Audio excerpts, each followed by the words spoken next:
السلام علیکم and good morning dear students. ADA part 1 Islamic elective سورہ نور کا واقعہ. سورہ نور ہم کریں گے. اس کی آیات ہیں پیج نمبر 130. فرسٹ ٹاپک واقعہ افق آیت نمبر 11 to 18. سیکنڈ ٹاپک ہے آپ کا فحاشی کی ممانعت آیت number 19 to 20. And third topic ہے اشاعت فحش آیت نمبر 21 to 22. یہ آپ کی تقریباً 11 آیات بن رہی ہیں جو آپ لوگوں نے اس کا ترجمہ کرنا ہے. ٹاپک کی طرف چلتے ہیں. آج ہمارا چوتھا ٹاپک ہے اور ٹاپک نمبر 4 میں واقع افق ہے. واقع افق موسٹ امپورٹنٹ ہے آپ کا اور یہ آپ لوگوں نے کرنا ہے. واقع افق کے بارے میں اگر ہم کرتے ہیں تو افق کے معنی لغت میں اگر ہم دیکھتے ہیں تو افق کے معنی بات کو الٹ دینا، حقیقت خلاف کچھ نہ کچھ بتا دینے کو افق کہتے ہیں. اگر ہم اصطلاح میں دیکھتے ہیں تو بدترین قسم کا جھوٹ جو حق کو باطل یا باطل کو حق بنا دے. واقع افق کا پیش آیا یہ غزوہ بنی مستلق یعنی 5 ہجری کو یہ واقعہ ہے جب آپ صلی اللہ تعالیٰ علیہ وآلہ وسلم اپنے روٹین کے مطابق جب جاتے غزوہ پر تو کسی ایک زوجہ کو اپنے ساتھ لے جاتے. اب اس دفعہ قرۂ فال جو تھا وہ حضرت عائشہ صدیقہ رضی اللہ تعالیٰ عنہ کے نام نکلا. آپ ان کو لے کر روانہ ہوئے. غزوہ سے واپسی پر مدینہ سے کچھ فاصلے پر پڑاؤ کیا اور رات کے آخری حصہ میں لشکر کو کوچ کا حکم دیا.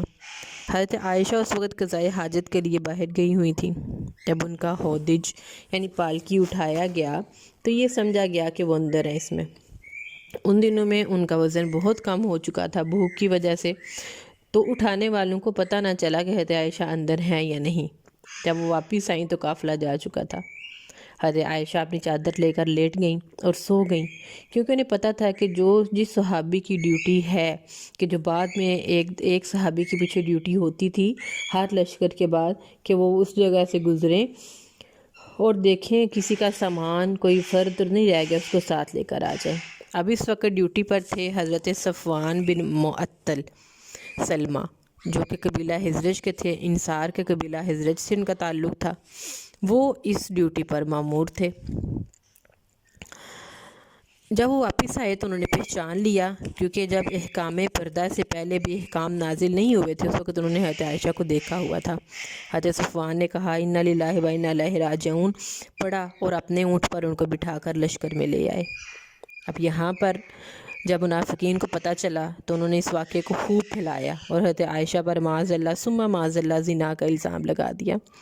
یہ واقعہ اتنا پھیل گیا اور زہریلے پراپوگنڈے سے متاثر ہو گئے تمام صحابہ. ان میں سر فہرست جو تھے حضرت حسان بن ثابت، پھر حضرت ابوبکر صدیق کے حالہ زاد حضرت مستہ بن اساسہ اور حضور صلی اللہ تعالیٰ علیہ وآلہ وسلم کی سالی حضرت حمنہ بنت حجش. یہاں پر حضرت عائشہ کی آگاہی. حضرت عائشہ مدینہ منورہ پہنچ کر بیمار ہو گئیں اور ان کی بیماری کے دوران رسول اللہ صلی اللہ علیہ وسلم کی نظر التفات پہلی سی نہ رہیں. آپ صرف ان الفاظ میں ان کی بیمار پرسی کرتے تمہارا کیا حال ہے. حضرت عائشہ آپ کو تمام ازواج مطہرات کے مقابلے میں زیادہ محبوب تھیں. اب محبت کی فضا میں یہ انقلاب انہیں صاف محسوس ہو گیا لیکن انہیں اس واقعے کا بالکل علم نہیں تھا. چنانچہ وہ اپنے والدین کے پاس چلی گئیں. وہاں مستہ حضرت ابوبکر صدیق کی حالہ تھیں. انہوں نے حضرت عائشہ کو اس صورتحال سے آگاہ کیا. اس دوران آپ شدید پریشان رہے. پھر تحقیق کی. حضرت بریرہ سے جو آپ کی لونڈی تھیں ان کے متعلق پوچھا تو انہوں نے کہا خدا کی قسم میں ان کے متعلق کس کے سوا کچھ نہیں جانتی جس طرح ایک زرگر خالص سرخ ہونے کے متعلق جانتا ہے.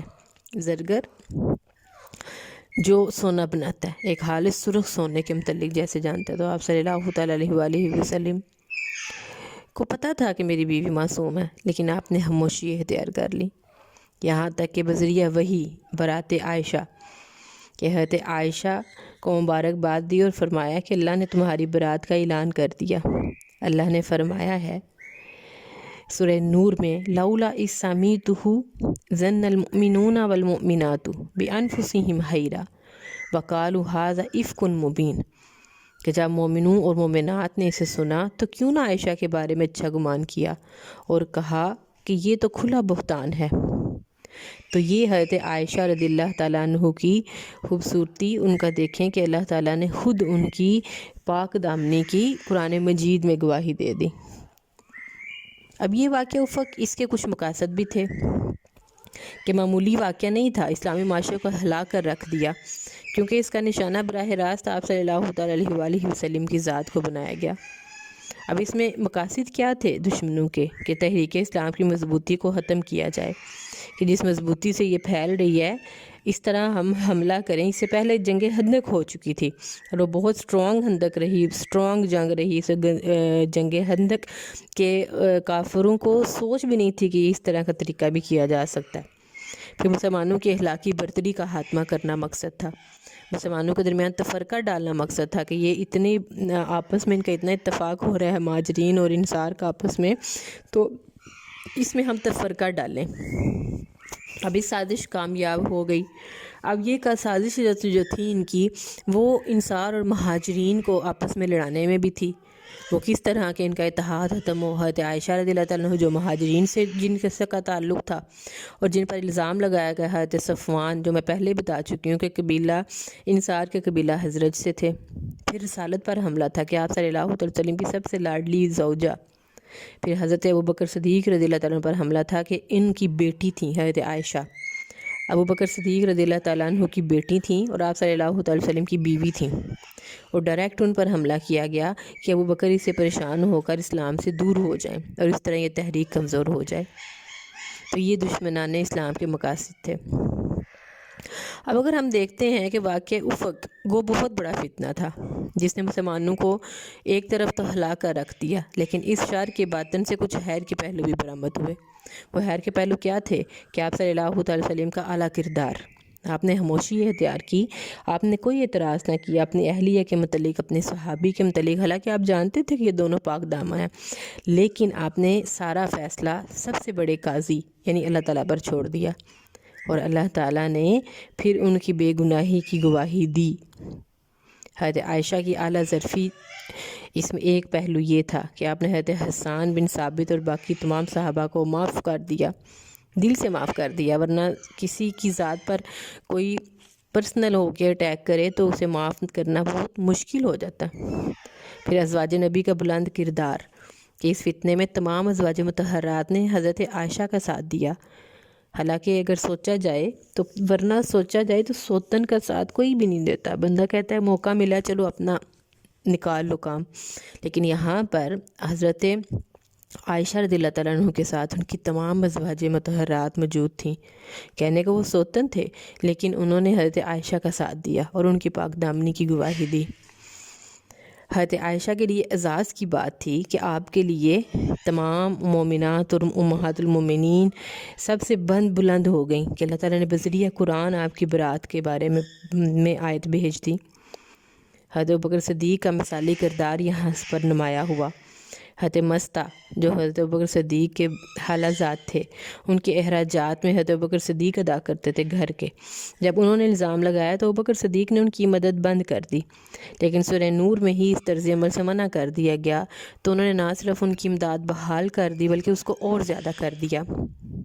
معاشرتی ضوابط کا اعلان اس میں ہوا کہ اچھا گمان رکھا جائے۔ معاشرتی ضابط کا اعلان کیا تاکہ مستقبل میں اس طرح کی صورتحال کا مقابلہ کیا جا سکے، کوئی بھی اس طرح کی بات ہو تو اچھا گمان رکھا جائے، دشمنان اسلام کی سازشوں سے باخبری رکھی جائے کہ وہ اس طرح کے پراپیگنڈے بھی کر سکتے ہیں۔ پھر واقعہ کی مکمل تحقیق جب ہوئی تو اس کے بعد کیا پتہ چلا کہ بدگمانی، آپس میں بدگمانی رکھنا جو ہے وہ غلط ہے۔ آپ صلی اللہ علیہ وسلم نے فرمایا کسی آدمی کے جھوٹا ہونے کے لیے کافی ہے کہ وہ جو سنے آگے بیان کر دے، اس لیے ہمیں نیک افراد کے متعلق بدگمانی رکھنے کے بجائے ان پر اعتماد کرنا چاہیے جو ہمارے پاس شائننگ پرسنالٹیز ہوتی ہیں۔ ان کے بارے میں اگر ہم کوئی بھی رانگ بات سنیں تو ہمیں یہاں پہ کیا لیسن مل رہا ہے کہ ہم اس بات کو جب تک تحقیق نہ کر لیں آگے نہ پہنچائیں، بلکہ اس غلط بات پر اعتماد ہی نہ کریں، اس کو رد کر دیں، جو ہمیں بتائے اس کی بات کو بھی رد کر دیں۔ واقع افق کا سبق اور دور حاضر، کہ نیک لوگوں کو دوسرے لوگوں کے متعلق اچھا گمان رکھنا چاہیے، کسی نیک آدمی پر کوئی بہتان لگائے تو اس کو رد کر دینا چاہیے، بہتان لگانے والے کی مذمت کی جائے، بہتان ترازی کرنے والے کے کردار کو دیکھا جائے، وہ عموماً بد کردار ہوتے ہیں، بد زبان ہوتے ہیں، بری زبان والے ہوتے ہیں، بری حسرتوں والے ہوتے ہیں، جو دوسروں کے نیک فطرت لوگوں پر اس طرح حملے کرتے ہیں۔ بہتان کے متعلق پوری تحقیق کی جائے تاکہ سچ اور جھوٹ نمایاں ہو۔ پھر بہتان ترازی کا سب کو مل کر انسداد کرنا چاہیے تاکہ یہ برائی پروان نہ چڑھ سکے، ورنہ معاشرتی پاکیزگی اور اخلاق ختم ہو جائے گا۔ یہ تھا ہمارا واقعہ افق۔ آسان ہے لیکن اس کے ٹاپک آپ نے جتنے بھی پوائنٹس ہیں وہ سارے یاد کرنے ہیں۔ ان کے اندر کی آیات آپ نے جو ہے وہ یاد کرنی ہے، جتنی چھوٹی آیات ہیں ان کو آپ نے ان کی عربی آپ نے یاد کر کے لکھ لینی ہے، اور بڑی آیات کو آپ نے جو ہے اس کا ترجمہ یاد کر لینا۔ دعا میں یاد رکھیے گا، اپنا خیال رکھیے گا۔ آپ کا اور میرا حامی و ناصر اللہ ہو، آمین۔ السلام علیکم۔